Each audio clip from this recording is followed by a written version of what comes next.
বিসমিল্লাহির রহমানির রহিম। আরেকটা নতুন প্লেলিস্ট শুরু করতে যাচ্ছি। এই প্লেলিস্টটা হবে জাভাস্ক্রিপ্টের উপর।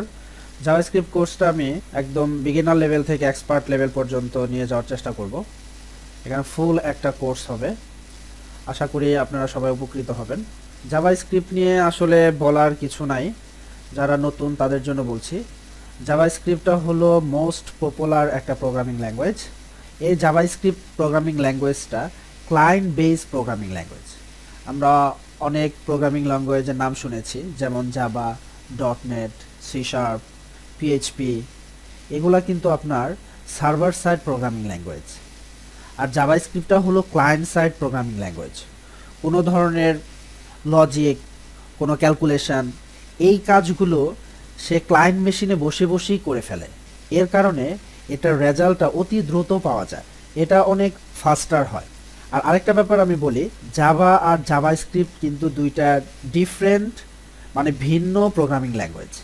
জাভা আর জাভাস্ক্রিপ্ট কখনোই এক না। জাভাস্ক্রিপ্টটা হলো একটা প্রোগ্রামিং ল্যাঙ্গুয়েজ, জাভাটাও আরেকটা ডিফারেন্ট প্রোগ্রামিং ল্যাঙ্গুয়েজ। অনেকে হয়তো এটার উপর, আমি শুনেছি, আমরাও চিন্তা করতাম আগে যখন জানতাম না, জাভা আর জাভাস্ক্রিপ্ট মেবি সেম। আসলে দুইটাই ডিফারেন্ট জিনিস। যেমন জাভা প্রোগ্রামিং ল্যাঙ্গুয়েজটা কিন্তু server side programming language. Java দিয়ে কোনো আপনি একটা ওয়েবসাইট ডেভেলপ করলেন, সেটার ডিপ্লয়মেন্টটা থাকবে হলো আপনার সার্ভার সাইডে, এবং সেই ওয়েবসাইটটা বিভিন্ন জন যদি ইউজ করে, অ্যাট এ টাইমে যদি অনেকে একসাথে এটাকে ইউজ করে, তাহলে দেখবেন যে এটার রেজাল্টটা পেতে একটু স্লো হয়, ক্যালকুলেশনগুলো আসতে একটু স্লো হয়। হয়তো সেটা 10 জন, 12 জন, 20 জন, 100, 200 এরকম হলে সেইটা টের পাওয়া যাবে না।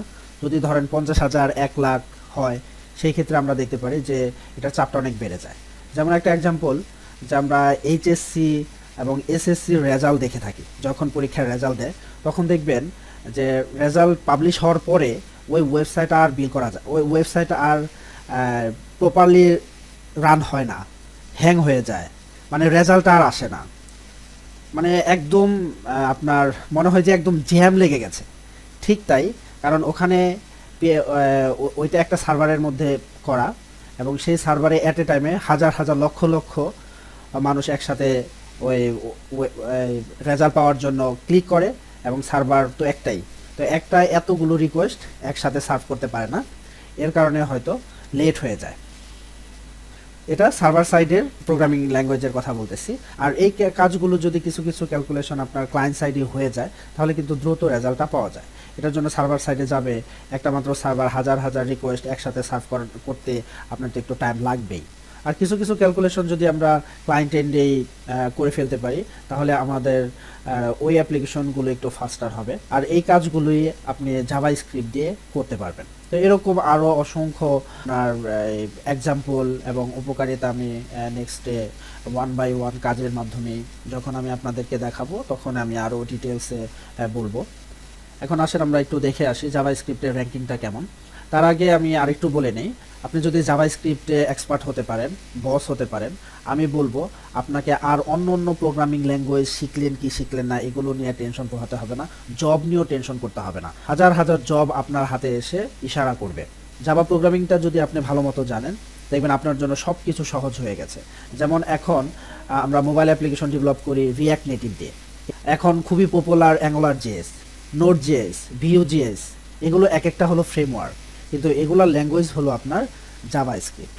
সো জাভাস্ক্রিপ্টটা খুবই খুবই দরকারি একটা প্রোগ্রামিং ল্যাঙ্গুয়েজ।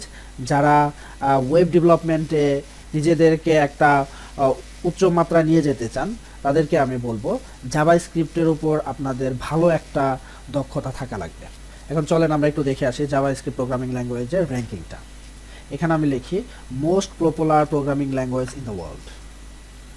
এখানে আমি কয়েকটা লিঙ্কে ক্লিক করে দেখি, 3-4টা লিঙ্কে আমি ক্লিক করলাম।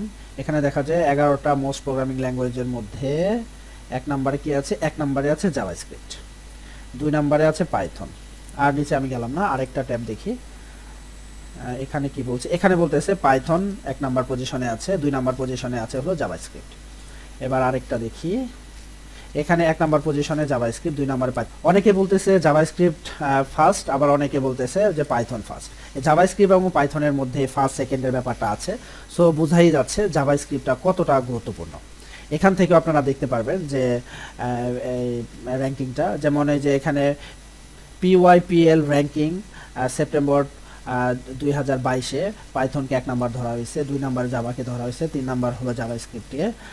এবার স্ট্যাক ওভারফ্লো, যেটা আমাদের প্রোগ্রামারদের জন্য খুবই ইম্পর্টেন্ট একটা সাইট। যে কোনো প্রবলেমের জন্য আমরা স্ট্যাক ওভারফ্লোতে কোশ্চেন করি এবং আমরা অ্যান্সারগুলো পেয়ে যাই। তো এখানে এরা আবার যেই র্যাঙ্কিংটা করেছে সেটার মধ্যে 1 নম্বরে আছে হলো আপনার জাভাস্ক্রিপ্ট, 2 নম্বরে তারা HTML CSS, 3 নম্বরে হলো SQL, 4 নম্বরে পাইথন, তারপরে টাইপস্ক্রিপ্ট, জাভা। এই হলো আমরা বুঝতে পারলাম যে জাভাস্ক্রিপ্ট কতটা পপুলার, এবং জাভার উপর ভালো একটা দক্ষতা যদি আমরা গেদার করতে পারি তাহলে আমাদের সামনে কতটা আমরা নিজেদেরকে ভালো একটা পজিশনে নিয়ে যাব। তো আমি চেষ্টা করব যে মোটামুটি ভালো একটা ধারণা দেওয়ার জন্য। আমি বিভিন্ন সোর্স থেকে জিনিসগুলো আপনাদের হাতের কাছে গুছিয়ে আনার চেষ্টা করব, যাতে সহজভাবে বুঝতে পারেন এবং সেটা আপনাদের প্রফেশনাল লাইফে কাজে লাগাতে পারেন। তো আজকে এই পর্যন্তই, নেক্সট সেশনে দেখা হবে। আল্লাহ হাফেজ।